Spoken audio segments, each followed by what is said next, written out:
आता आपल्या आवडत्या मालिकेचे संपूर्ण भाग मालिका प्रसारित झाल्यानंतर लगेचच पाहू शकता फक्त सन नेक्स्ट वर. भारतातील प्रेक्षकांसाठी मोफत सेवा.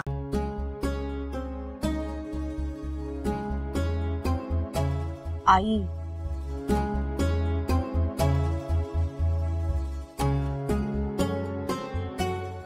आई, चूक झाली आमच्याकडून. प्लीज आम्हाला माफ करा. आम्ही परत असं नाही करणार. इथून पुढे कुठलीच गोष्ट तुझ्यापासून नाही लपवणार. आई बघ, सगळ्यांना त्यांची चूक कळलीये. प्लीज आम्हाला माफ कर. हवं तर मी सगळ्यांच्या वतीने तुला प्रॉमिस करते की अशी चूक आम्ही पुन्हा कधीच करणार नाही. आणि या वेळेला हे वागलेत ते. आई, तू जी शिक्षा देशील ना ती भोगायला आम्ही तयार आहोत, हो ना? हो आई, तू सांग ना काय करायचं. तू सांगशील ते आम्ही करू. आम्ही ना आज जेवतच नाही, उपाशीच राहतो. नाहीतर उठा बशा करतो. आई काय करू सांग ना. आई तू सांग काय करायचं ते, पण आमच्यावरच चिडू नकोस ना प्लीज. आपली चूक झालीये, आपल्याला शिक्षा भोगावीच लागणार. 1 2 3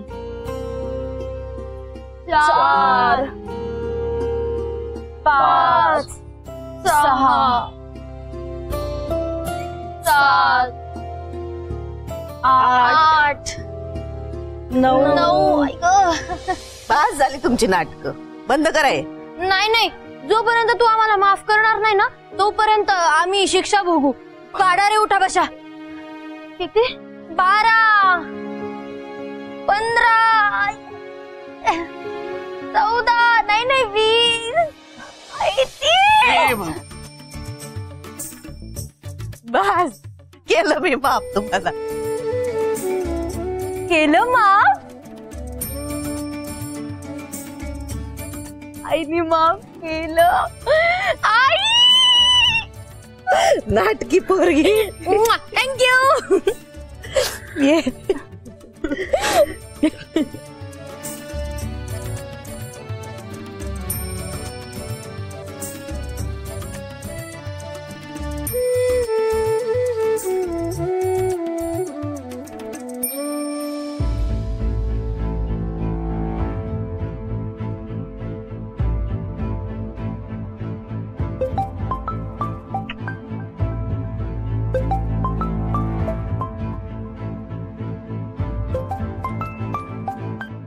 हाँ बाबा बोला. विक्रांत, तू आज घरी येणार आहेस? मी? हो. नाही म्हणजे आई तसं म्हणत होती मला. आई असं म्हणाली? हो ना. अरे तिने तुझ्या आवडीचा स्वयंपाक सुद्धा केलाय. काय? अरे एवढंच नाहीये, ती तुझ्यासाठी जेवायला सुद्धा थांबलीये. अहो पण मी येणारच नव्हतो. आणि परवाच्या प्रकारानंतर आईला भेटण्याची इच्छा पण नाहीये माझी. नाही म्हणजे तुझा राग मी अगदीच समजू शकतो, पण मग तुझ्या आईला कोणी सांगितलं तू आज घरी येणार आहेस? मला काय माहिती. काय झालं बाबा? नाही म्हणजे विक्रांत, मी काय म्हणतो, तू आज घरी जेवायला येणार या विचाराने ती खूप आनंदात आहे रे. नाही म्हणजे मी तिच्या कृतीचं अजिबात समर्थन करत नाहीये, पण जरा तिच्या बाजूने विचार केला ना तर तू चहाचं दुकान टाकलंस याचा तिने एक आई म्हणून राग व्यक्त केला. म्हणजे तिची कृती चुकीचीच होती, पण त्यामागे एका आईची प्रेमळ माया होती रे. मी काय म्हणतो विक्रांत, तू आत्ता घरी जेवायला येऊ शकतोस का? नाही म्हणजे तिने एवढा तुझ्या आवडीचा स्वयंपाक बनवलाय, ती तुझ्यासाठी जेवायची पण थांबलीये, तेव्हा प्लीज येतोस का रे घरी? बाबा आता तुम्हीच सांगा, मी कसा घरी येऊ? नाही प्लीज प्लीज विक्रांत, ये ना रे. नाही म्हणजे मला माहिती आहे तू जेव्हा हे घर सोडून गेला होतास तेव्हा काय म्हणाला होतास ते. खरं तर मीच तुला घरातून बाहेर काढलं होतं. अरे पण खरं तर आपले हे सगळे वाद एका बाजूला, आणि आईची माया दुसऱ्या बाजूला. बरोबर ना?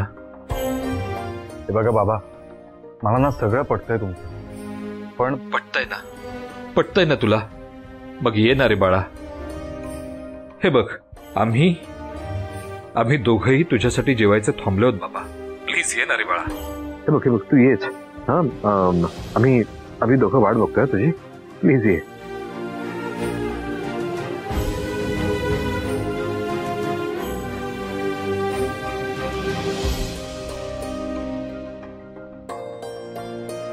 जे काही चाललंय ते विक्रांत आणि गिरिजाच्या प्रेमाखातरच चाललंय.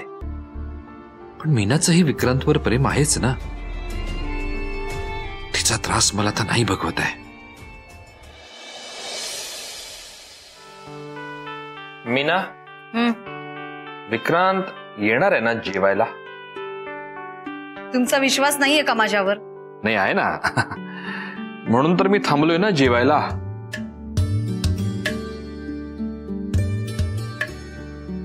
किती प्रेम करते ही विक्रांतवर. एवढंच प्रेम गिरिजावरही कर. मग बघ, आपलं कुटुंब जगातलं सगळ्यात सुखी कुटुंब होईल.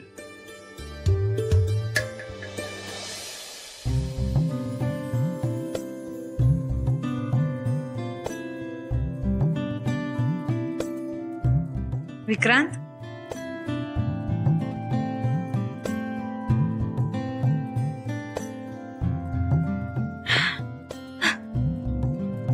विक्रांत,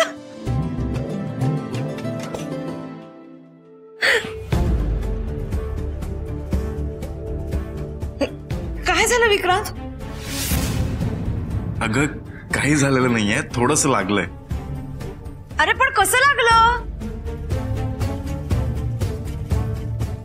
ते दुकानात काही गुंड आले होते. काय? काय? हा, दुकानाची तोडफोड केली आणि मला थोडं मारलं. अरे पण असं कसं करू शकतात ते? विक्रांत, तुला अजून कुठं लागलंय? आई, काळजी नको करू. बरं झालं वेळेवर मनी आणि सुजित आले. आम्ही तिघांनी पळवलं त्यांना. नाही पण हे कुणाचं काम असेल? माहिती नाही बाबा. रमाकांत मयेकरांनी तर. विक्रांत, मला खरं सांग, तुला आणखीन कुठे लागले? कुठे दुखते तुला नेमकं सांग मला. आई, कुठेही दुखत नाहीये मला. काळजी नको करू तू. खरंच? खरंच.